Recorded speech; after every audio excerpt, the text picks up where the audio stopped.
if you do DoorDash, if you had to come to Uber, if you're doing Instacart, if you're still working in the gig economy, does that mean you're a failure in life?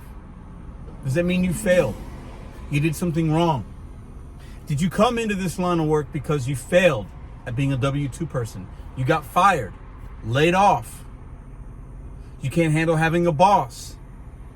There are a subset of individuals that think that we gig workers, DoorDash drivers in particular, and even rideshare, I guess, are losers, failures at life, and that's why we do this. Welcome back to Mr.BetonYou.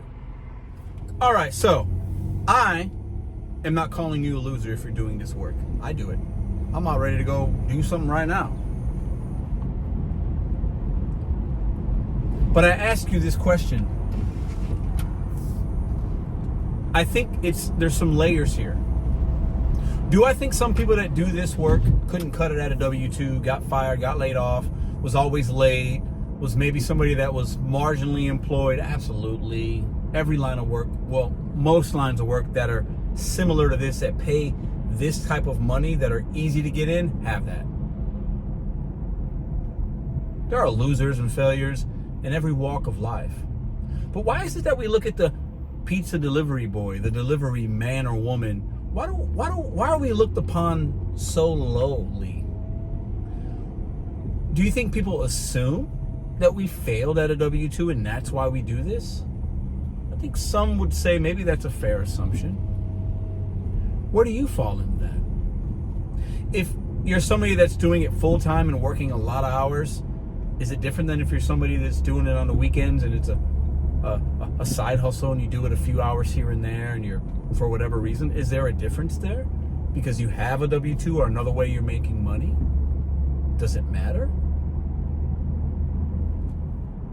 Are bad delivery drivers that go out in their pajamas, don't follow instructions, look crazy, act crazy, are they giving the good ones a bad name so then we all just get lumped in the same basket?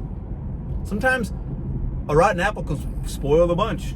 You look at that basket of apples and you only see one or two that look bad because they're at the top, but you don't dig deeper to see that the rest of the apples look pretty good. They look good. Are we judging based on a few news stories of DoorDash drivers crapping in trash cans? Uber rideshare drivers peeing in a Gatorade bottle and it's in the backseat where a customer can see it? A Lyft driver groping a customer that was drunk, trying to take her home? Like, we see all the news stories are negative. So they paint this narrative and this picture that we're failures and we're degenerates and we can't cut it at a regular job. I even see fellow people on YouTube saying that we are less than, and that people that go to these channels and want this information are stupid. And this line of work is easy. And Pedro, I even get called out. Why are you still doing this? You're better than this. There might be some truth to that. But what is your opinion of DoorDash, Uber, Lyft, Instacart, Spark drivers? Who are you seeing in your marketplace? And does that match you and your experience and what you give the public and your community and your customers? Do you feel like you're better than your counterparts, your colleagues that are out there doing the same work? Do you feel that way at all? Do you look at your Walmart parking lot, your rideshare lot? Do you look at the fellow dashers coming in that just maybe their behavior's bad, their dress is bad, maybe they stink? Do you look at them like, wow, that's what is representing also what I do? Is that why I'm not making tips? Do you ever think about that? I got one more question. Maybe a couple more. And can we even change that narrative? Are we always going to be looked upon like that by the public? I think the public kind of looks at us like that. I think, let's be honest here. Who's going to be honest in the comments? Do you not look at some of your fellow drivers that way too? They're losers based on their actions. You might look at me that way. Hey, I've been deactivated from DoorDash. I haven't always made the best decisions. Hey, my hair was crazy and long, and sometimes it didn't look great when I did work. I think people might look at this channel based on the video. Man, that guy's a loser. He's still doing this. It's been 4 years on YouTube now. Why is he still complaining? Based on the video that you watch, based on the fellow dasher that you see, Sometimes you only get once to give a first impression. Are the impressions that DoorDash and Spark and gig workers giving, are we giving the impression that we're losers? We're not hireable? I made a video a few weeks ago giving you guys some tips about what you can do if you're trying to re-enter the W-2 workforce, how you could answer some questions at the interview. And I felt like I was spot on with that video because I've hired hundreds of people, and there's some things you could turn into positives of this work. But what's the reality of what people, how are they really looking at us? And how do you feel about yourself, more importantly? Because the confidence you convey within anything that you do goes a long way. And that, in my opinion, radiates into your interactions if you're trying to get a job. And for some of you out there that might not want a boss, you don't want structure, you don't want a uniform, you don't want a name tag, you don't want a schedule, and that's what keeps you here, there's nothing wrong with that. If you're providing and making money and you're contributing to society and you're doing what you got to do to take care of yours, great. Don't let anybody tell you different or tell you you're not good enough or tell you that you're less than or that you're unhireable or that you're... No. Don't let anybody tell you that. So I think a lot of times the people that say that, they actually might envy what you do.